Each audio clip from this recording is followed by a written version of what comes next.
Subscribe कीजिए bio study with Nikhil YouTube channel को और बेल आइकन को प्रेस कीजिए एजुकेशनल वीडियो सबसे पहले देखने के लिए। So hi friends, welcome to Bio Study with Nikhil YouTube channel. Here we learn biology in simple way. So Maharashtra state board new syllabus हम देख रहे हैं ऑफ क्लास 9th साइंस का, ठीक है। तो चैप्टर नंबर हमारा जो वो 3rd हम देख रहे हैं जिसका नाम है करंट इलेक्ट्रिसिटी।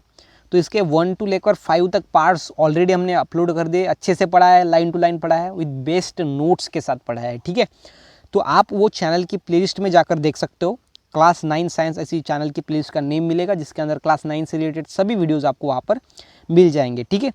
तो ये इसका पार्ट 6 है, chapter number 3 that is current electricity का। तो अभी तक आपने हमारे चैनल को सब्सक्राइब नहीं किया तो प्लीज़ चैनल को सब्सक्राइब करो एंड साथ ही साथ जो बेल आइकन है उसको भी हिट करो। उसके साथ ही साथ अगर आपको कोई भी डाउट है क्लास 9 साइंस से रिलेटेड या फिर साइंस से रिलेटेड तो आप मुझको इंस्टाग्राम पे फॉलो कर सकते हो। मैं आपका जो डाउट है वो सॉल्व करने की पूरी कोशिश करूँगा और आप जो है हमारा टेलीग्राम ग्रुप भी ज्वाइन कर सकते हो, ठीक है। तो यह है हमारा चैप्टर नंबर 3 करंट इलेक्ट्रिसिटी का, इसका पार्ट 6 अभी इसको हम स्टार्ट करते हैं। तो देखो इसके अंदर हमको क्या पढ़ना है। तो इसके अंदर हमको पढ़ना है मटेरियल्स। क्या पढ़ना है? मटेरियल। मटेरियल देखो सबसे पहले है कॉपर, उसके बाद है एल्यूमिनियम, देन है wires, glass rod and rubbers, ठीक है। ये मटेरियल हमको लगेंगे ट्राई दिस करने के लिए। मेथड क्या है? Make a connection as shown in figure. ऐसे आपको कनेक्शन बनाना है। ये किसका सिंबल है जो कि हमने पहले पार्ट में देखा था? ये किसका सिंबल है? ये है एमीटर का, ठीक है। उसके बाद ये देखो ये है हमारा ओपन टैप। क्या है? तो ओपन टैप है, ठीक है। ये 2 वायर डिस्कनेक्टेड है और ये यहाँ पर बैटरी लगाया हुआ है बिकॉज ये बैटरी का सिंबल है, ठीक है। तो इस तरीके से ये इलेक्ट्रिक सर्किट यहाँ पर दिया गया है। First connect a copper wire between 2 points A and B. ये 2 ए एंड बी के पॉइंट के बीच में अगर हमने सबसे पहले कॉपर वायर लगा दिया, ठीक है। तो सबसे पहले क्या लगा देंगे? ऐसे कॉपर वायर लगा देंगे। सबसे पहले कौन सा वायर? तो कॉपर वायर। देखो कॉपर वायर, ठीक है। तो सबसे पहले देखो यहाँ पर सिंपल में first connect copper wire between point A and B and measure the current in the circuit. और सर्किट के अंदर करंट कितना फ्लो हो रहा है वो मेज़र करो। और किससे मेज़र करेंगे? तो ये एमीटर जो हमने लगाया है यहाँ पर, वो एमीटर करंट जो मेज़र करता है सर्किट के अंदर का। सर्किट के अंदर कितना करंट फ्लो हो रहा है वो मेज़र करता है एमीटर, इसलिए वहाँ पर हमने लगाया है। सबसे पहले हम कॉपर का वायर लगाएंगे ये पॉइंट ए एंड बी से और देखेंगे कितना करंट फ्लो हो रहा है। Then in place of copper wire connect aluminium wire. उसके बाद ये कॉपर वायर को निकाल के एल्यूमिनियम वायर लगा देंगे और बाद में देखेंगे करंट कितना फ्लो हो रहा है। उसके बाद ग्लास रॉड लगाएंगे एंड रबर भी लगाएंगे और बाद में देखेंगे कि करंट कितना फ्लो हो रहा है, ओके।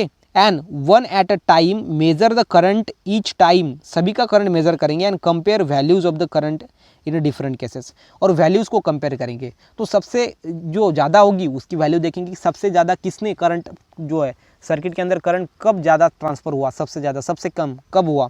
तो सबसे कम होगा रबर के अंदर। रबर के अंदर जो है वो करंट ट्रांसफ़र ही नहीं होगा बिकॉज वो बैड कंडक्टर है इलेक्ट्रिसिटी का, वो इलेक्ट्रिसिटी को ट्रांसफ़र ही नहीं करता from one place to another place. तो ये बात आपको ध्यान में रखनी है, ठीक है। आगे देखो, अभी इससे आपको समझ में आ गया कि कंडक्टर्स एंड इंसुलेटर्स क्या होते हैं। तो उसके पहले जो हमने डायग्राम देखी थी उसके अंदर कॉपर जो था उसका जो यहाँ पर करंट जो था वो सबसे ज़्यादा ट्रांसफ़र हुआ था। उसके बाद एल्यूमिनियम, उसके बाद जो है वो सबसे पहले ग्लास रॉड, जो रबर है उससे करंट ट्रांसफ़र नहीं होगा बिकॉज वो बैड कंडक्टर है हीट एंड इलेक्ट्रिसिटी के, ठीक है। तो सबसे ज़्यादा कॉपर में जो है, कॉपर जब हमने लगाया था पॉइंट ए एंड बी तब करंट सबसे ज़्यादा था because copper are the good conductor of electricity and heat. तो अभी बात आती है कि कंडक्टर्स क्या होते हैं एंड इंसुलेटर क्या होते हैं। तो देखो conductors and insulators. So we have learn about the resistance and electric current. Resistance हमने देखा है कि इलेक्ट्रिक करंट को वो रेजिस्ट करता है। ये क्या है? तो जो इलेक्ट्रॉन्स होते हैं वो मूवमेंट करते हैं और एटम पे टकरा जाते हैं। एटम पे टकराने के बाद आयंस बनते हैं और वो इलेक्ट्रॉन की जो फील्ड होती है मूवमेंट करने की उसके बीच में आ जाते हैं। अभी इलेक्ट्रॉन अच्छे से जो मूवमेंट है वो शो नहीं कर पाते, वो अच्छे से मूवमेंट नहीं कर पाते और मूवमेंट नहीं करेंगे तो इलेक्ट्रॉन जो इलेक्ट्रिसिटी है, जो करंट है वो घट जाएगा बिकॉज इलेक्ट्रॉन मूवमेंट करते हैं इसलिए करंट फ्लो होता है, ठीक है। अभी देखो सबसे पहले electric current, then we can define substance into conductors and insulators.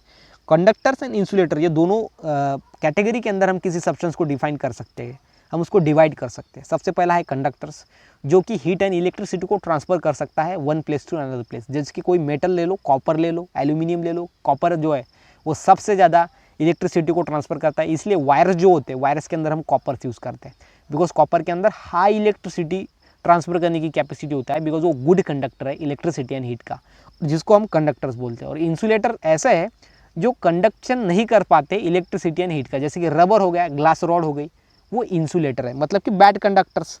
Insulator मतलब बैड कंडक्टर्स, अपोजिट में conductors and insulators are the opposite terms, ठीक है, ये आपको ध्यान में रखना है। तो देखो सबसे पहले कंडक्टर्स क्या बोलते हैं। So conductors this substance which have very low resistance, जिसके अंदर वेरी लो रेजिस्टेंस होता है, मतलब रेजिस्टेंस होता ही नहीं, करंट इजीली फ्लो होता है, करंट इजीली पास होता है, उसको हम कंडक्टर्स बोलते हैं। Current can flow easily through the material because कोई रेजिस्टेंस ही नहीं है। देन इंसुलेटर क्या है, those have which have extremely high resistance, simple बात है, इसके अंदर अगर करंट फ्लो नहीं हो रहा है तो इसके अंदर रेजिस्टेंस बहुत ज़्यादा है। रेजिस्टेंस क्या करता है, करंट को फ्लो होने से रोकता है, रुकावट होता है, and through which the current can not flow are called insulator. इससे क्या होता है, करंट फ्लो नहीं होता, उसको हम इंसुलेटर बोलते हैं। तो इंसुलेटर के अंदर हाई रेजिस्टेंस होता है ऐसा हम बोल सकते हैं, और कंडक्टर के अंदर लो रेजिस्टेंस होता है ऐसा हम बोल सकते हैं। बिकॉज कंडक्टर के अंदर लो रेजिस्टेंस है, इसलिए जो करंट है उसको रुकावट नहीं है फ्लो होने के लिए, इसलिए ज़्यादा से ज़्यादा करंट फ्लो होता है। और इंसुलेटर के अंदर जो रेजिस्टेंस है वो बहुत ही ज़्यादा होता है, और इसलिए वहाँ पर बहुत ही बड़ी रुकावट होती है करंट को फ्लो होने के लिए, इसलिए करंट फ्लो होता ही नहीं है। और इसलिए इंसुलेटर को हम बैड कंडक्टर और कंडक्टर्स को ही या फिर कंडक्टर को ही हम गुड कंडक्टर बोलते हैं, ठीक है। Then why are some substance conductor while other are insulator, क्यों ऐसा होता है, बिकॉज उसके अंदर का मटेरियल वो डिसाइड करता है। Then why can our body conduct electricity, so हमारी बॉडी क्यों इलेक्ट्रिसिटी को कंडक्ट करती है, ये भी सवाल है। उसके बाद make a list of conductors and insulators you see around you, हमारे आसपास अभी जिस जगह पर आप बैठे हो, हमारे उस आपके आसपास देखो कौन से कंडक्टर है, कौन से इंसुलेटर है। आप अगर चेयर पे बैठे हो तो आपके चेयर जो है वो इंसुलेटर है, बिकॉज वो कंडक्शन नहीं कर पाती इलेक्ट्रिसिटी का। आपके सामने अगर कोई बर्तन है या फिर कोई मेटल की चीज़ है तो वो चीज़ हो गई कंडक्टर, बिकॉज वो इलेक्ट्रिसिटी को ट्रांसफ़र कर सकता है one place to another place, ठीक है। तो अगर आपके हाथ में जो पेन है या फिर मोबाइल है, तो मोबाइल जो है वो इलेक्ट्रिसिटी को ट्रांसफ़र नहीं कर सकता, बिकॉज मोबाइल की बॉडी जो है वो नॉन मेटल से बनी है। नॉन मेटल ऐसे सब्सटेंस जो इलेक्ट्रिसिटी को ट्रांसफ़र नहीं कर सकते, हीट को ट्रांसफ़र नहीं कर सकते from one place to another place, ये आपको ध्यान में रखना है, ठीक है। तो ये हो गया हमारा कंडक्टर्स एंड इंसुलेटर्स। उसके बाद आगे देखेंगे, अभी देखेंगे experimental proof of Ohm's law. Ohms law का एक्सपेरिमेंटल प्रूफ, एक्सपेरिमेंटली हम उसको प्रूफ करेंगे कि कैसे। ओम्स लॉ हमने देखा था, ओम्स लॉ का क्या कहना था, ठीक है, तो वो हम देखेंगे कि कैसे वो एक्सपेरिमेंटली हम उसको कैसे प्रूव कर सकते हैं। देखो मटेरियल 4 सेल्स लगेंगे ऑफ 1.5 वोल्ट के, हर एक वो जो हमारे सेल है उसको 1.5 वोल्ट रहना चाहिए, 4 सेल लेंगे। एमीटर लेंगे, एमीटर क्या होता है, करंट मेज़र करने के लिए। वोल्ट मीटर क्या होता है, पोटेंशियल डिफरेंस मेज़र करने के लिए सर्किट के अंदर का, जो कि हमने पहले देखा है पार्ट के अंदर। कंडक्टिंग वायर्स लेंगे, उसके बाद नाइक्रोम वायर लेंगे एंड प्लग की लेंगे, ठीक है, प्लग की, तो ये सभी लेंगे।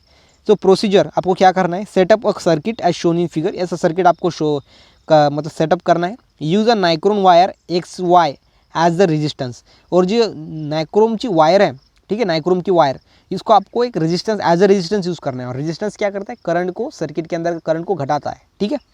तो देखो connect one of the 4 cells as shown in, जो 4 सेल्स है उसको आपको कनेक्ट करना है, ठीक है, इस तरीके से।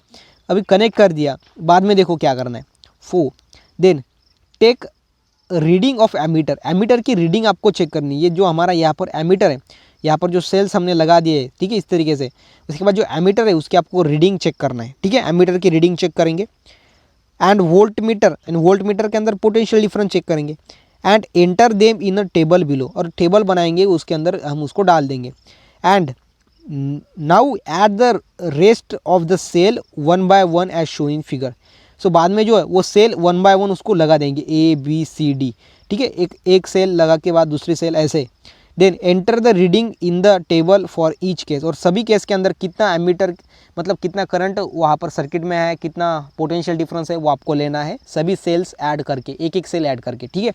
And determine the value of V upon I है, V is equal to potential difference, I upon I है इलेक्ट्रिक करंट, उसकी वैल्यू को डिटरमाइन करना है for each case, every case के अंदर। And draw a graph between current and potential difference and study it, और आपको जो है वो ग्राफ निकालना है, ठीक है। तो ग्राफ निकालेंगे तो कैसा आएगा, देखो सबसे पहले जो हमारा ग्राफ है सो ऐसा बन जाएगा ग्राफ। यहाँ पर होगा हमारा करंट दैट इज़ दी आई, यहाँ पर होगा पोटेंशियल डिफरेंस, ठीक है। सो पहले अगर बैटरी लगाएंगे तो यहाँ तक आ जाएगा, ठीक है, यहाँ तक करंट बढ़ेगा, वो यहाँ पर जो है पोटेंशियल डिफरेंस भी बढ़ेगा। फिर बाद में दूसरी सेल से यहाँ तक आएगा, तीसरी सेल से यहाँ तक आएगा, चौथी सेल से यहाँ तक आएगा। तो इसका मतलब सीधा है V is directly proportional to I। So potential difference जो है वो I से डायरेक्टली प्रोपोर्शनल है। अगर पोटेंशियल डिफरेंस बढ़ेगा तो करंट भी बढ़ेगा, अगर करंट बढ़ेगा तो पोटेंशियल डिफरेंस भी बढ़ेगा। तो यही तो कहना है ओम्स लॉ का, V is directly proportional to the I। Potential difference या फिर current is directly proportional to the potential difference. Potential difference अगर बढ़ रहा है तो करंट भी बढ़ रहा है सेट यहाँ पर किसके अंदर का, सर्किट के अंदर का, ठीक है।